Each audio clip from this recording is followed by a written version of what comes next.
Karaikudi sisters viewers எல்லாருக்கும் வணக்கம். இன்றைக்கி ஒரு சட்னி வீடியோ தான் பார்க்க போகிறோம். நாங்கள் இதை வதக்கு சட்னின்னு சொல்லுவோம். எனக்கு வேறு பேர் தெரியல, இப்படியே சொல்லி பழகிருச்சு. நீங்கள் இதுக்கு என்ன சட்னி சொல்லுவீங்கன்னு சொல்லி எங்களுக்கு தெரிஞ்சால் நீங்களும் சொல்லுங்கள். இப்போ நம்ம அந்த சட்னி செய்ய ஆரம்பிச்சிடலாமா? கடாய் வச்சிட்டேன். இதில் கொஞ்சமாக எண்ணெய் ஊற்றிக்கலாம். போதும். இதில் நான் ஒரு ஸ்பூனுக்கு கடலைப்பருப்பு வச்சுருக்கேன். கடலைப்பருப்பை இதில் போட்டுடலாம். ஃபஸ்ட்டு நம்ம கடலைப்பருப்பை மட்டும் வறுத்து எடுத்துடலாம்.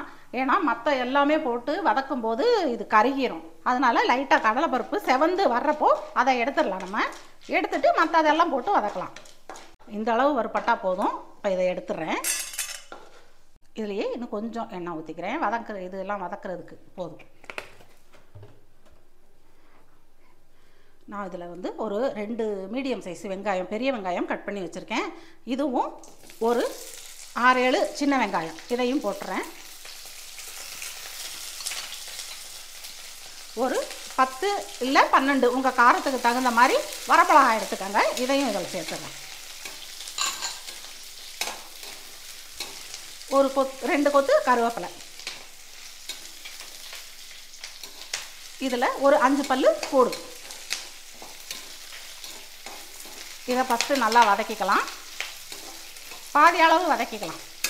பாதி அளவு வதங்கிருச்சு. இதில் நான் ஒரு மீடியம் சைஸ் தக்காளி 3 தக்காளி எடுத்து வச்சுருக்கேன். இதையும் போட்டுக்கலாம். இதில் சும்மா கொஞ்சமாக ஒரு 2-3 கொத்து மல்லித்தலை, ரொம்ப போடக்கூடாது மல்லித்தலை. இதையும் போட்டு நல்லா வதக்கிக்கலாம். தேங்காய் கொஞ்சம் எடுத்து வச்சுருக்கேன். லாஸ்ட்டாக ஒரு பிரட்டிக்கலாம். இந்த சட்னி நம்ம வீட்டுக்கு அடிக்கடி செய்வோம். ஆனால் எங்கேயாவது ட்ராவல், இந்த ஒரு நாள் எங்கேயாவது வெளியே ட்ராவல் போகிறோம்ல, அந்த மாதிரி இதுக்கு இட்லிக்கு இந்த சட்னி கொண்டு போனோம்னா சூப்பராக இருக்குங்க. பிள்ளைங்க வீட்டில் சாப்பிட்றத விட இந்த சட்னி வெளியே கொண்டு போனால் ரொம்ப ஒரு 2 இட்லி கூடவே சாப்பிடுவாங்க. அப்படி நீங்கள் கொண்டு போகும்போது தேங்காய் சேர்க்காதீங்க. ஏன்னா நைட்டு வரைக்கும் நல்லா இருக்கணும். அதனால் தேங்காய் வேண்டாம். புளி வேணுங்கிறவங்க ஒரு தக்காளியை குறைச்சிட்டு புளியும் சேர்த்துக்கலாம், நல்லாயிருக்கும். எங்கள் வீட்டில் எப்போ பார்த்தாலும் வெளியே போகும்போது இந்த சட்னி தான் வைக்கணும். அது அவ்வளோ அருமையாக இருக்குங்க. இப்போது தக்காளி கொஞ்சம் நல்லா வதங்கட்டும்.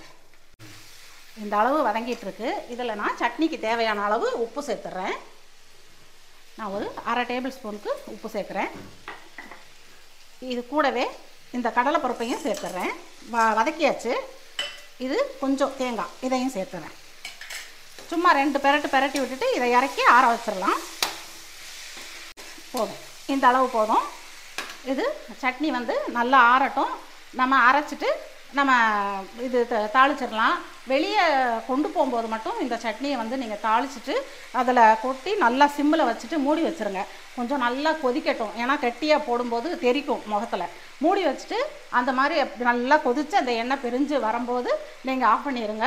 இது நல்லா ஆற வச்சு டப்பாவில் போட்டு நீங்கள் எடுத்துகிட்டு போனீங்கன்னா இந்த காலையிலேருந்து நைட்டு வரைக்கும், மறுநாள் காலையில் வரைக்கும் கூட இந்த சட்னி சூப்பராக இருக்கும்.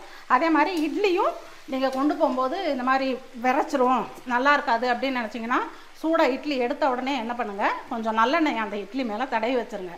தடவி வச்சிட்டிங்கன்னா நைட்டு வரைக்கும், நாளைக்கு மறுநாள் காலையில் வரைக்கும் அந்த இட்லி அப்போ சுட்ட இட்லி மாதிரியே சாப்பிட்டா சூப்பராக இருக்கும். நீங்கள் இது மாதிரி ட்ரை பண்ணி பாருங்கள். பார்த்துட்டு எப்படி இருக்குன்னு சொல்லுங்கள். வதக்கி வச்சது எல்லாம் நல்லா ஆறிடுச்சு.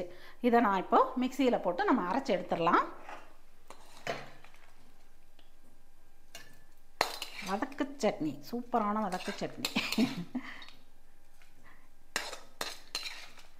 இந்த சட்னி நம்ம வீட்டில் எல்லாருக்குமே ரொம்ப ரொம்ப பிடிக்கும். அதுவும் வெளியே எங்கேயாவது போகிறதுக்குன்னா போதும், இந்த சட்னி தான் வேணும்.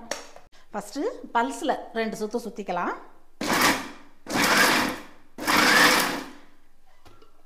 இப்போது கொஞ்சமாக தண்ணி ஊற்றி கட்டியாக அரைச்சிக்கிறேன். கெட்டியாக திடீர்னு உளறேன்ப்பா. நான் அரைச்சிட்டேன். இந்த அளவுக்கு அரைச்சா போதும். பாருங்கள், கரெக்டாக இருக்கும் அந்த அளவு. ரொம்ப நைஸாக ஓட்டக்கூடாது. இப்போ தாளிச்சிடலாம். இதில் நான் ஒரு ஸ்பூன் எண்ணெய் ஊற்றுறேன். எண்ணெய் காயட்டும். நீங்கள் விருப்பப்பட்டால் நல்லெண்ணெயிலையும் தாளிக்கலாம். இதில் ஒரு 1/2 ஸ்பூனுக்கு கடுகு. இதுக்கு உளுந்தம்பருப்பு மட்டும் கொஞ்சம் கூட சேர்க்கணும். அதனால் நான் 1 ஸ்பூன் உளுந்தம்பருப்பு போடுறேன். அவ்வளோதான். பொரியட்டும் கொஞ்சம்.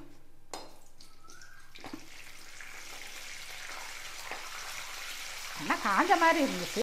எப்போ தாளித்தாலும் கடுகு மட்டும் சீக்கிரமே பொரியாது. ஒரு கொத்து கருவேப்பிலை போடுறேன். சட்னி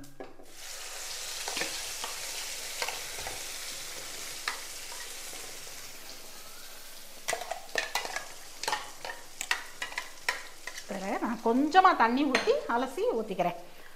ரொம்ப தண்ணியாக வைக்கலை, கொஞ்சம் கட்டியாக தான் வைக்கிறேன்.